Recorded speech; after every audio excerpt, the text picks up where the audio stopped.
kailangan mo magbayad ng 200 pisong buwis o hindi aarihin ng korporasyon ang iyong lupa.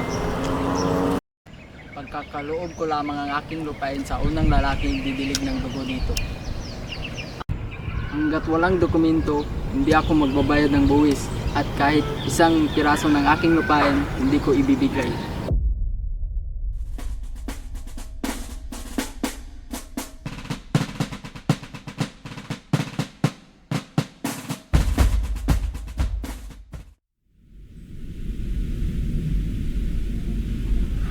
Tinitiyak kong hindi masakatuparan ang Akademya ng Wikang Kastila.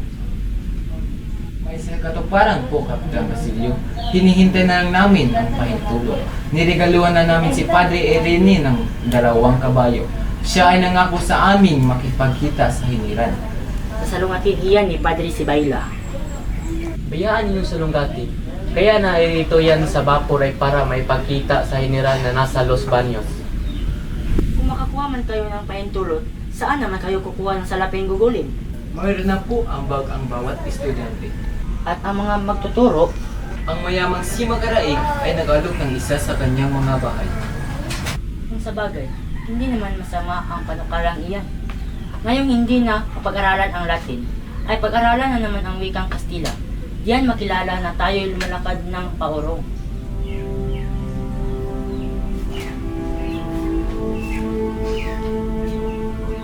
Iyong mga tao sa una, Basilio, kapag nagmumungkahi ka ng isang bagay, iniisip ka agad ay balakid sa halip ng kabutihan. Ibig nilang makuha ang lahat ng parang bula ng bilyar, makinis at mabilog.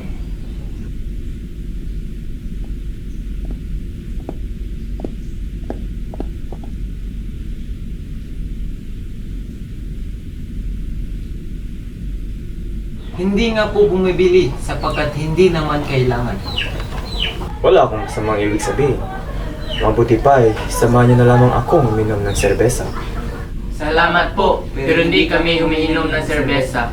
Ayon kay Padre Camora, ang pag-inom ng maraming tubig ang sanhi ng kawalan ng sigla ng mga tao. Sabihin ninyo kay Padre Camura na makabubuti sa kanya ang pag-inom ng tubig sa halip na serbesa upang makaiwas sa chismis ng mga relihiyosa. Ako'y lilisan na po.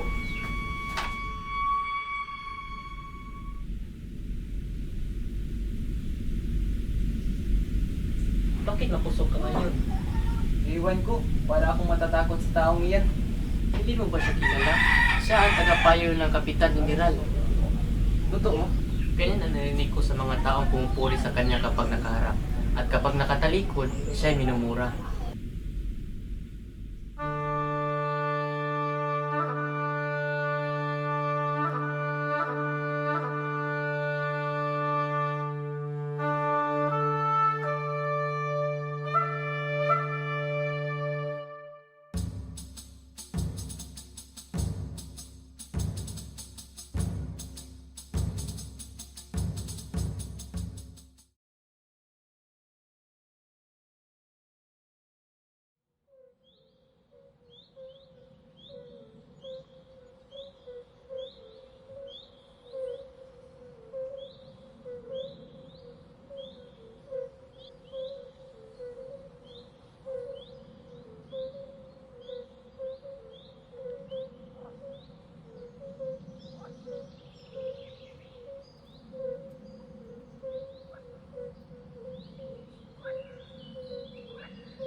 Sagani, hanga ako sa mga kabataang malayang nagpapahayag ng kanilang saloobin, kahit na magkasalungat ang aming saloobin sa isa't isa.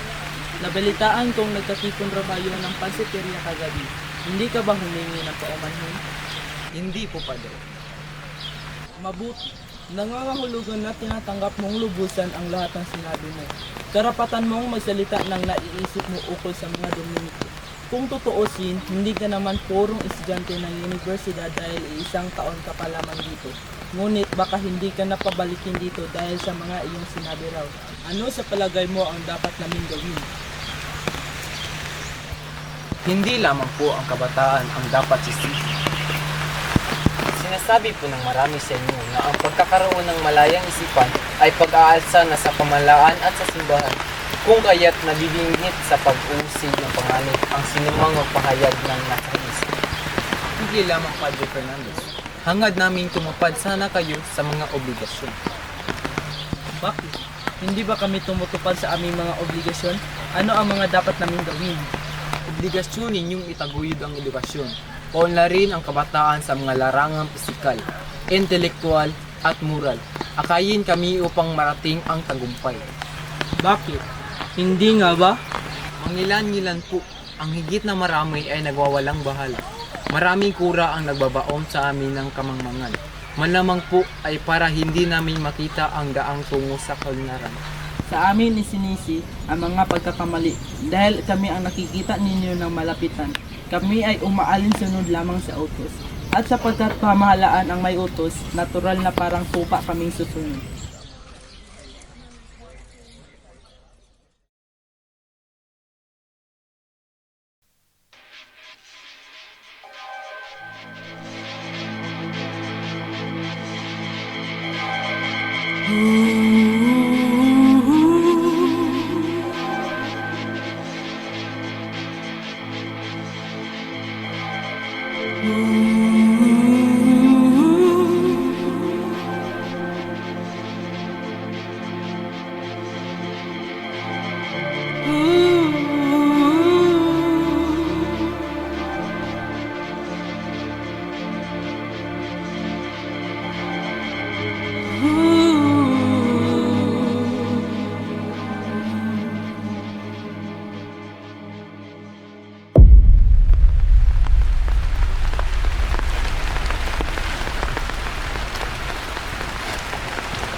May tutulong ba ako sa iyo, Ginoo? Kilala mo ba ako?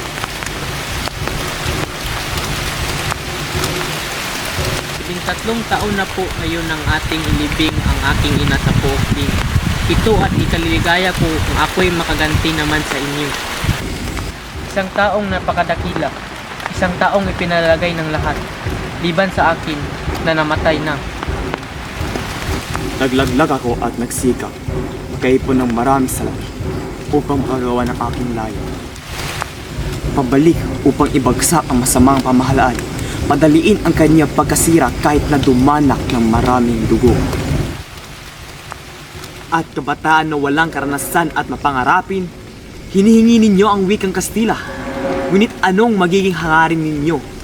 Ano ang inyong napapala upang hindi kayo lalong magkaintindihan? Hindi po, kung dahil sa Kastila ay mapapalapit tayo sa pamahalaan, magiging sanhi ito ng paglalapit-lapit ng mga pulo. Isang pagkakamali. Ano ang gagawin ninyo sa wikang Kastila? Patay ng wikang katutubo? Ipailalim ang inyong kaisipan sa ibang isipan at maging malaya? Lalo kayong magiging alipin. Sa halip ay tulungan mo ako. Gamitin mo ang iyong lakas sa kabataan upang kalabanin ang mga lihis na akala. Iyan ang dahilan kung bakit ikaw ay nais kong mabuhay pa. Ginoo, napakalaki ang karangalan ang mapatagpatan ang inyong mga balak. ngunit hindi ko magagawang gampanan ang inyong inihiling. Ang hangarin ko lamang ay gamutin ang mga sakit ng aking mga kababayan. Kahit hindi ka handa sa aking hihintay na pag-asa, sa araw na magbago ka ng paniniwala, ay hanapin mo ako sa aking tahanan ng eskolta at paglilingkuhan kita ng buong puso.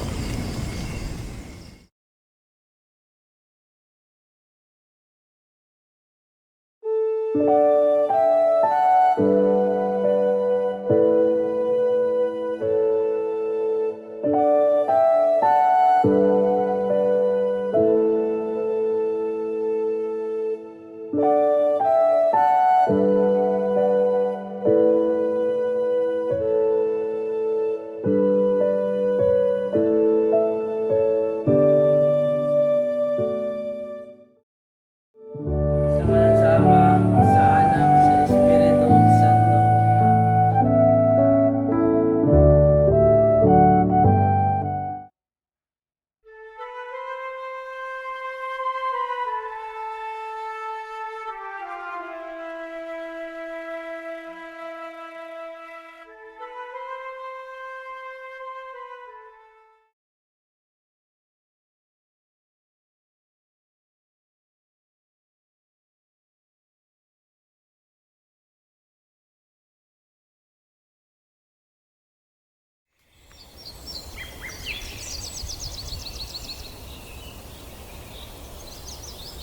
Senior Simon, ating luhi, ating bagsak.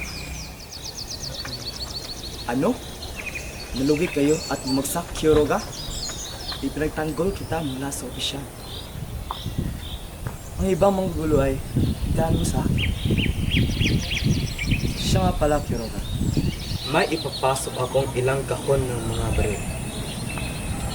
Itago mo ito. Ngunit, mapanganib yan. Ako bahala doon. Naintindihan niyo ba? O siya, basta't hindi ako sasabit diyan.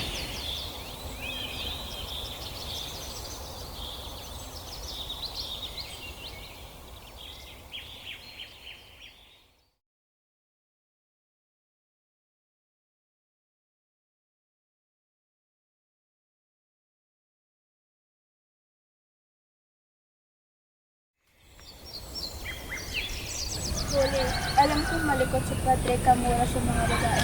Ngunit huwag ka mag-alala, nandito naman ako para kay Basilio.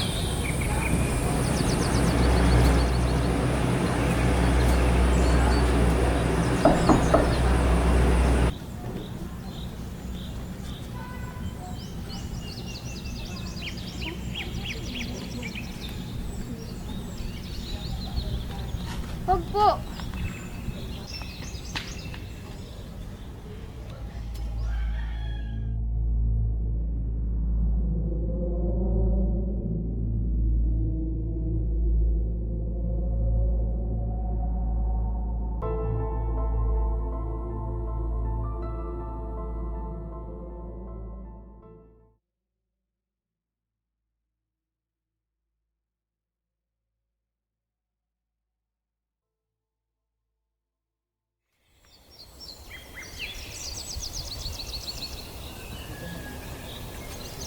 Buenos días, Doña Victorina. Buenos dias, Kapitan General. Kalahati lamang ang takbo ng ating makina. Bakit hindi natin bilisan? Kung ating bibilisan, ay malalagos tayo sa mga trayan. Mangyari man ay walang maayos na lawas sa lupain ito. Ang lunas ay napakadali. Ewan ko ba kung bakit walang sino man ang nakaisip nito. At magbukas ng bagong ilog na gawa sa kanal. At sarahan ang dating ilog pastry. Ngunit Ginoong Simon, saan ka naman kukuha ng sapat na pondo upang may pambayad sa mga manggagawa?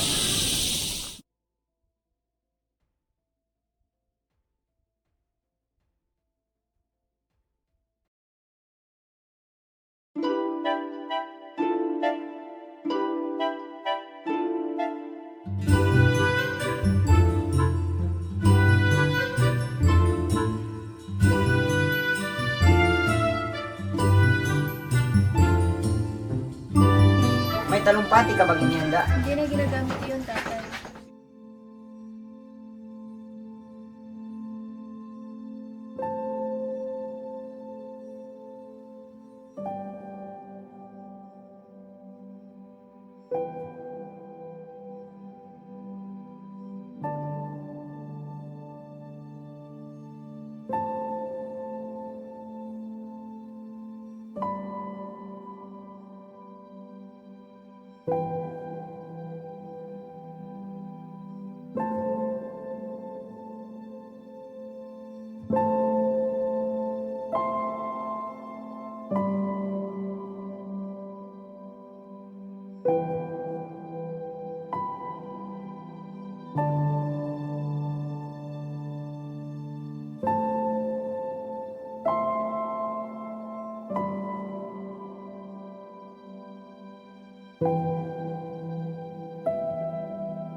Sagani, anong ginagawa mo rito?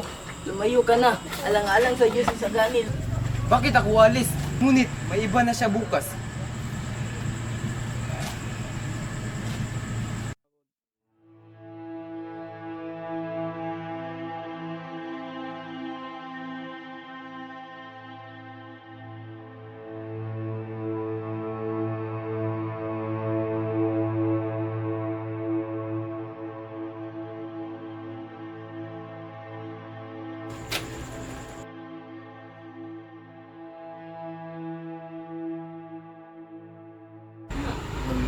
Pagbalik po ng aking ama, pakisabi na lang po na mapasok sa kolehiyo.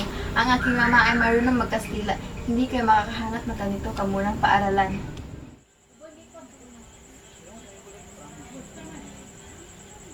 Maligayang Pasko, Salo. Ayos ka lang ba? Ano ang nangyari sa'yo?